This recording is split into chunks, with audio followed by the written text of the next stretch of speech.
ত্রয়োদশ জাতীয় সংসদ নির্বাচন অবাধ ও সুষ্ঠু প্রক্রিয়ায় হচ্ছে কিনা সে বিষয়ে ইউরোপীয় ইউনিয়ন মনোযোগ দিবে বলে জানিয়েছেন পর্যবেক্ষণ মিশনের প্রধান ডক্টর ইভার্স ইয়াবস। বলেন, দল নিরপেক্ষ অবস্থান থেকে নির্বাচন পর্যবেক্ষণ করবে তারা।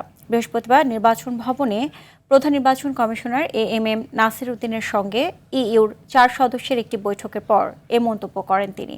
এ সময় সিইসির সঙ্গে নির্বাচন পর্যবেক্ষণ প্রক্রিয়া ও চ্যালেঞ্জের বিষয়ে নিয়ে কথা হয় বলে জানান ইভার্স। আর আগামী নির্বাচন নিয়ে ইইউর আগ্রহের কথা তুলে ধরে ইইউর পর্যবেক্ষক প্রধান।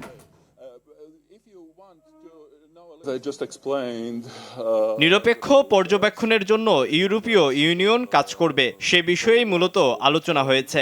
বাংলাদেশ ইইউ এর জন্য একটি গুরুত্বপূর্ণ রাষ্ট্র, তাই এদেশের নির্বাচনের জন্য অধীর আগ্রহে অপেক্ষা করছে ইউরোপীয় ইউনিয়ন। আমরা দল নিরপেক্ষ অবস্থান থেকে পর্যবেক্ষণ করব। সিইসি আমাদের কাছে নির্বাচন পর্যবেক্ষণ প্রক্রিয়া ও চ্যালেঞ্জের বিষয়গুলো ব্যাখ্যা করেছেন।